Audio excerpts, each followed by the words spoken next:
Are you in a 9 to 5 job and you found yourself wondering what would it be like to be an entrepreneur, but you're not quite sure how to transition from employee to entrepreneur?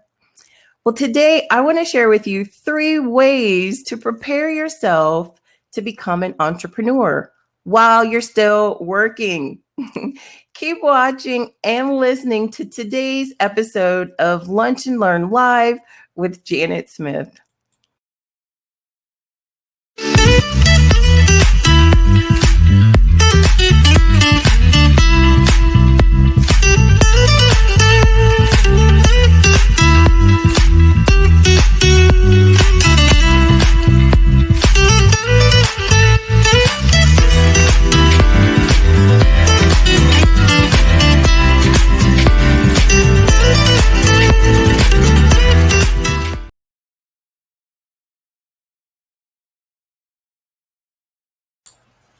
Today's show is brought to you by TalentSmiths, where we help to sharpen, advance, and edify top talented compensation professionals today for a more rewarding career tomorrow. You can check us out at talentsmiths.net for a free resume consultation so that you can help develop and grow your online profile so you can get more advancement in your career. Check us out at talentsmiths.net. If you didn't know, you can also check us out right here every Thursday at 12:30 p.m. Central, 1:30 Eastern. Today, I want to share with you 3 ways that you can help prepare yourself to transition from employee to entrepreneur.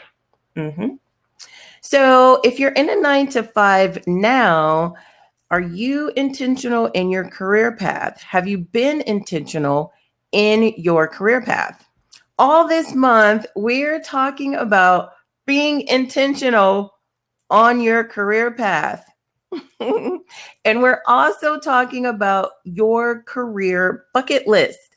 All this month, we've talked about goals that you can possibly add to your career bucket list. And those goals are helping you to become intentional in your career. So imagine what you want to do in your career. Imagine what an intentional career path looks like for you and where that will lead you. Where will that lead you? So you can add anything that you want to your career bucket list. And I'm going to share with you one additional option that you can ponder and see if you want to add this to your career bucket list. But as I said, think about what you want to do with your career and imagine the biggest goal that you have for your career, because you've got permission to dream big, dream as big as you want. But today we're going to talk about becoming an entrepreneur, and especially if you're working a 9 to 5 job and not sure exactly how to transition from one to the other. I want to share with you some mindsets or some actual actions that you can take, things that you can do while you're working that's going to help position you in the right place and on the right track to becoming an entrepreneur, if that's something that you think that you've thought about, if that's something that you want to pursue. So 3 ways to prepare yourself while you're an employee, to prepare yourself for becoming an entrepreneur. Number 1, let's talk about it. First of all, personal development. Personally investing in yourself. Okay? So invest in the success of yourself. It's easy for you to say. Investing in yourself not only helps you in your current 9 to 5 career, but it also helps you for the future. Everything that you learned today is going to prepare you for later on today and tomorrow and months ahead. So you'll want to take a self-assessment. Not only the self-assessments that your employer gives to you on a regular basis when it comes to employee evaluation time. So periodically, there are self-assessments, there are evaluations, there are merit evaluations that you take on your job on a regular basis. But don't just stop there. Give yourself your own self-assessment and ask yourself some questions. Ask yourself where you actually want to be. Where do you want to go? What do you want to be known for? What do you want your legacy to be? Do you want to be known for someone that's fair? Do you want to be known as someone that's a mentor? Do you want to be known as someone that's honest? Just think about the things that you want for yourself. What do you want your legacy to be? Like, what do you want people to say about you when you're not there? Think about that and act intentionally towards those things when you ask yourself those questions. Now, you're not done asking yourself questions yet. Ask yourself, where can I improve? What is my personal branding message? If you didn't know, you do have a brand. You have a personal brand. Everyone does. Even if you intentionally try to create that brand, you have it, whether you like it or not. And ask yourself, what problem do I solve for people? So let's get back to that personal brand. Everyone has a brand. When you think of brand, you probably think of like Coca-Cola, Pepsi, Nike. You think of cereal or Cheerios or, insurance. You think company when you think brand. But look at who those brands, look at who those companies are getting to come and be the spokesperson for their brand. If you think of Nike's getting top athletes to be the spokesperson for their company. They're making their brand all about that particular person. Brand is about people. People relate to people when they think about brands. People don't relate to companies. They relate to an individual because the athletes can emulate Nike's phrase of just do it because the athletes are just doing it and doing it and doing it again, and very intentional in their career, in their athletic career. So think about what brand you want to represent for yourself. How do you make people feel? How do people express themselves when they're with you? Do they feel comfortable? Are they happy? Did you make them laugh? Do you make them feel at ease? Do you make them feel affirmed? Do you make them feel smart? Just think about all of that as you go along in your communication with people at work. What brand message are you putting out there without even putting it out there on purpose? And what problem are you solving for people? On your 9-to-5 work, you're there to solve a problem. If you're an entrepreneur, you become an entrepreneur because you want to solve a problem.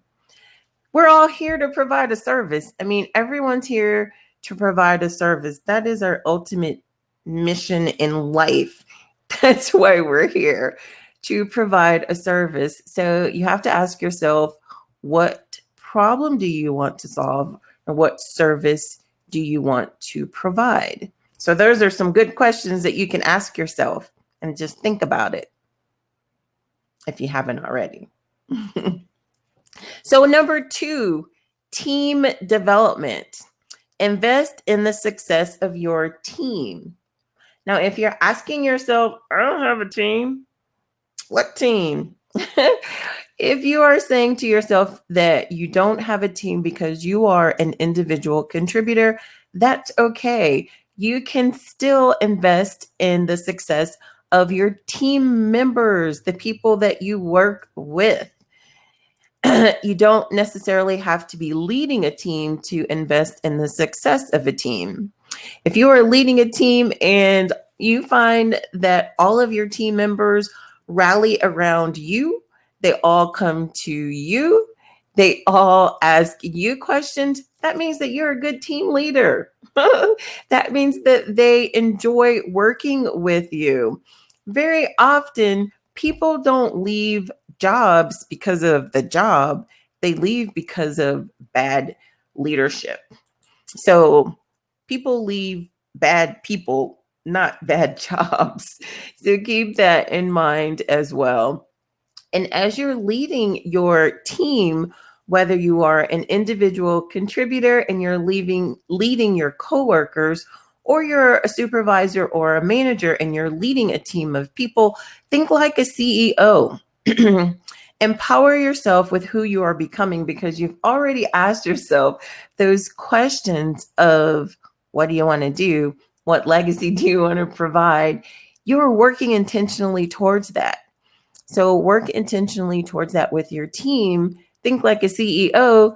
Do things one step ahead of everyone else, one step ahead of your team, so that you can be prepared, a prepared performer. And don't compete with your team. You're not there to compete with them. You're there to help them. And they're there to help you as well.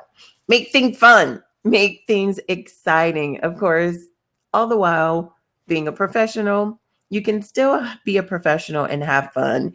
You can still be a professional and have a sense of freedom in your work. And you can still be a professional and provide your clients, your candidates, your customers, your vendors, anyone with an amazing experience because they've dealt with you. And these are things that you can do on your 9 to 5. These are things that will transfer over to your entrepreneurial role as well. So very cool. Number 3, peer collaboration. What does that mean? So you can take the initiative to invest in successful cross-departmental collaborations. Even if your manager, your lead does not take the initiative to implement this or put this in place, you take the initiative to implement this and put this in place so that you can work with other departments together, eliminating any competition so that you can work together for the same goal. A lot of times you'll be surprised at how other departments can really help you in what you are doing, and to progress not only their department, not only your department, but the entire company. All of that helps you today in your 9 to 5, and it's also going to be transferable skills that are beyond advantageous for you as an entrepreneur as well. So eliminate that competition when you're thinking about working with other departments. Hello, Luca. Thank you for joining us. So glad that you are here.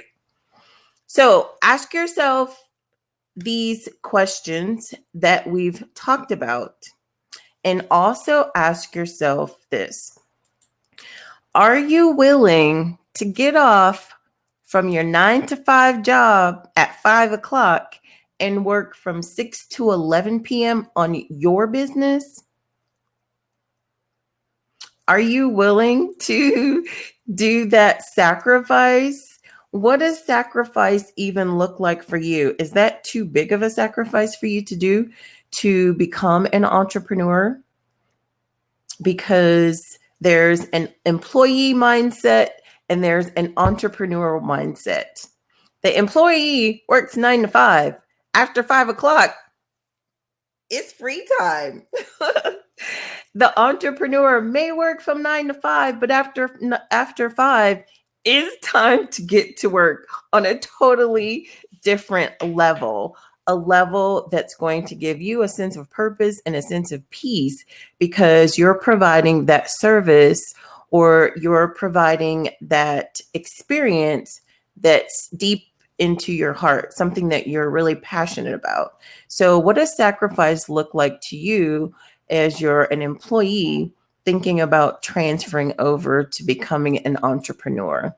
And what does balance look like for you? You may have a spouse, you may have kids, you may have friends, of course, you have your work, and you have yourself. And there's other things in between there. But even if you have those 5 things, you can't spend 20% of the time on each one. You can, but that's not necessarily balance. Balance may mean 5% to you, and dividing that extra 10% to your spouse and that extra 5% to your kids. Balance doesn't look the same for everyone, and that's okay. You may need to spend more time with your family and less time on your business. You may need to spend more time with yourself and less time with your friends. So, what does that balance look like for you? You're the only one that can answer that. But keep that in mind as you are progressing from being the employee to becoming the entrepreneur. You can do it. You can. So, tune in every week this month as we're talking about 4 ideas to add to your career bucket list, because we want your career to be intentional and not to be on accident or on happenstance.